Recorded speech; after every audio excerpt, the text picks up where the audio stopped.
Hello everyone, my name is Gregory Scott and I would like to welcome you to the Intuitive Tarot Expert Reader course. I'm really glad to have you here with me and I'm really looking forward to teaching you how to use the tarot and how to really understand this wonderful tool that I love to use both for myself and for other people. So I'm really excited you're here with me. I'm really glad that we're doing this and I'm really looking forward to just teaching you everything I know about the cards and giving you an insight from that kind of point of view.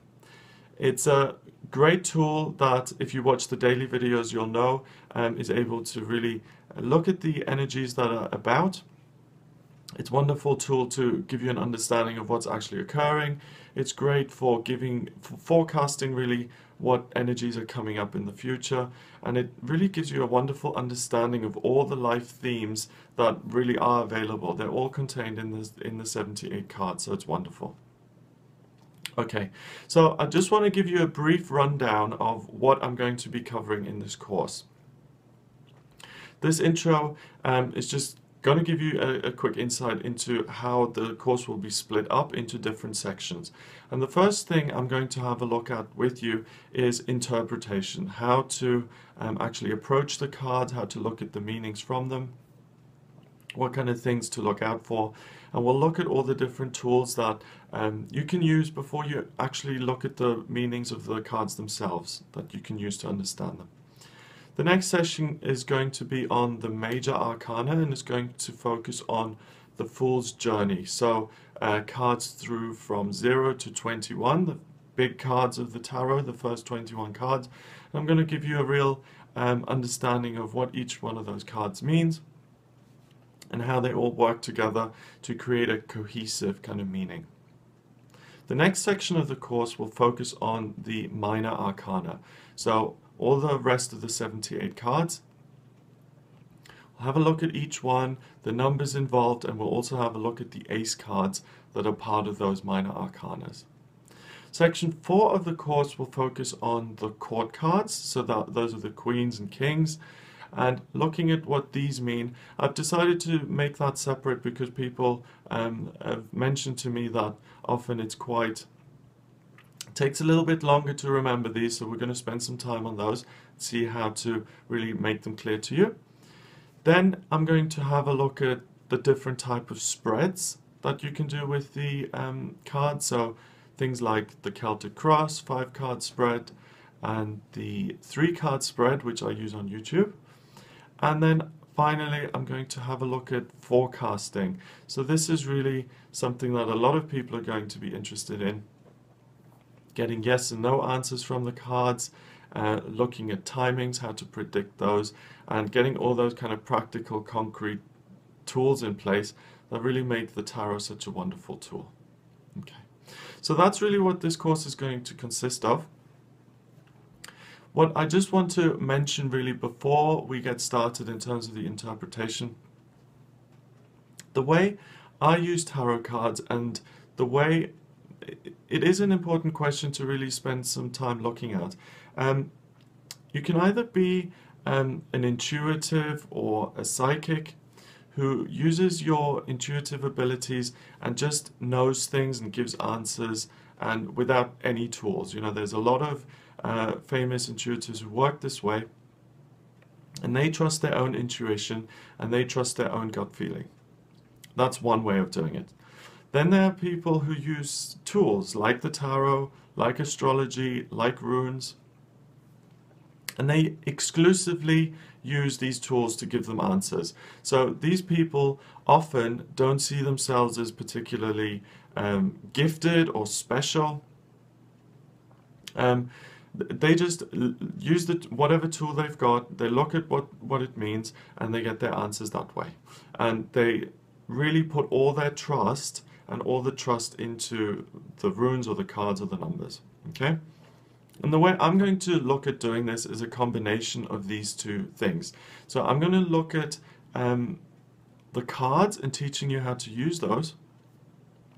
And by doing that, what I'm going to suggest or encourage you to do is to let the cards open your own intuition.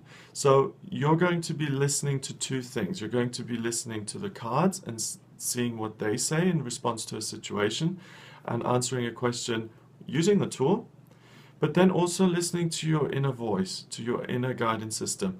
And before, when I said some people think of themselves as special or gifted, I really believe that everyone is intuitive. I believe everyone is psychic. And those two words are interchangeable. They mean the same thing. They're just two different takes on the same thing. And the reason I believe that is we are all spiritual beings. We're all eternal, and we all have access to this world of spirituality and where everything is connected and everything is known and everything is unified and together. And the intuition is basically just a way of tapping into that infinite resource and getting all the answers that you need. Because every human spirit, every human soul is connected and part of the bigger collective unconscious, as Carl Jung called it. So this single unit, this one all-encompassing energy, if we're all part of that, what that means is that every person can tap into that and can get answers from it. Okay, so I'm going to encourage you to tap into that and to listen to your intuition. That's the way it's going to come through.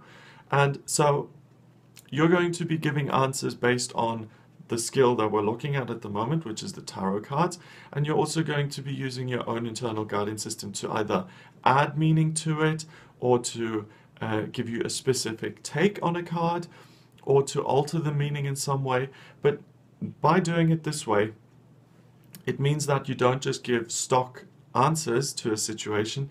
It means that you actually engage with the process and you give answers that feel right, that you kind of intuitively sense are the answers that are actually appropriate to the situation.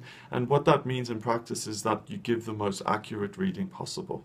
Okay, so if that sounds confusing at the moment, please don't worry, it's all gonna become clear as we go through this course. It's really not that difficult. The cards, really the only difficult thing with the cards is getting to know them, because there are 78. But once you get to know the cards, it's a really wonderful, enjoyable, easy process.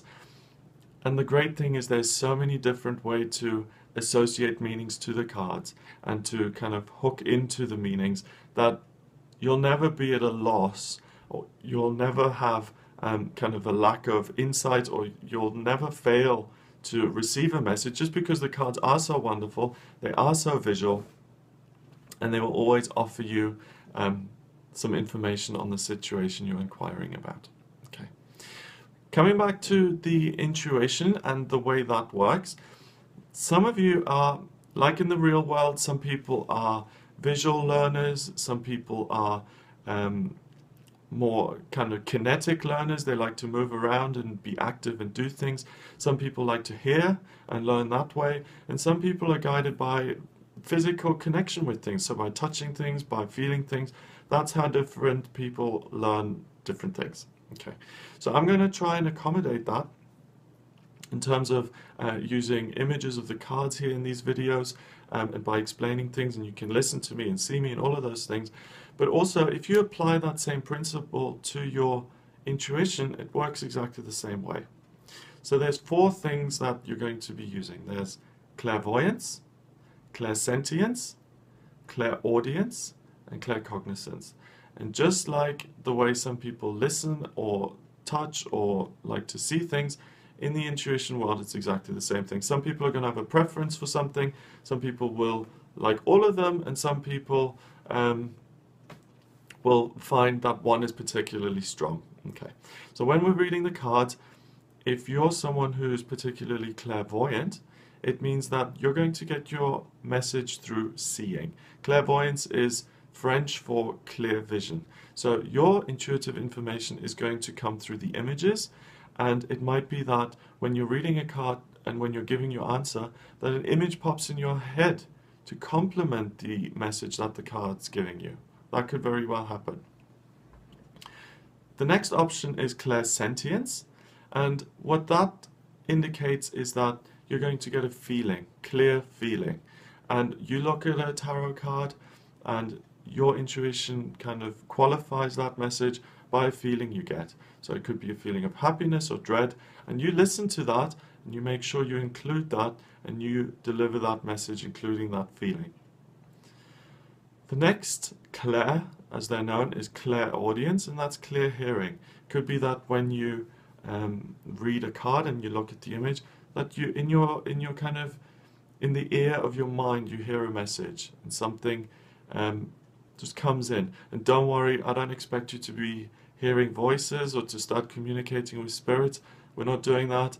None of that.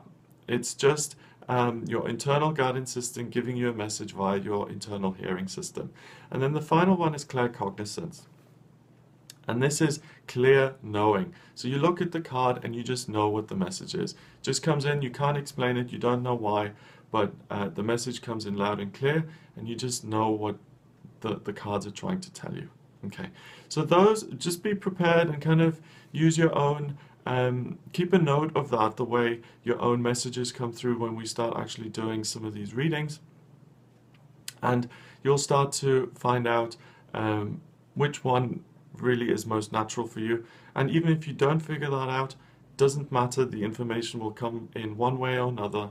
Whether you label it or you don't label it, it really doesn't matter, because the information will always come through, and that's why this is so wonderful, because you have the cards there to help you. So even if you're having a day where you don't feel connected to your intuition, you still have the cards. If you feel that your intuition is so alive and on fire, then the cards will be a nice kind of grounding, but you won't really have to rely on them so much. So it depends on how you feel. This whole process is geared towards giving you a fail-safe way of giving messages for yourself, for other people, and really not ever having to put yourself under pressure. I think that's really important. The other thing to know is that when you actually choose the cards, the message that comes through is always correct. You can always trust that. The cards work with the law of attraction, so whatever cards come out are meant to come out at the right time, and those will be your answers. So you never have to doubt the validity of a message, you never have to doubt whether something is right or wrong, and you can always trust that whatever is coming through is perfect and right for that situation. Okay, so that's the overview of this course. That's what we're going to be covering. I am going to get started in the next video with the interpretation and the things you can look out for, and I will see you in the next video.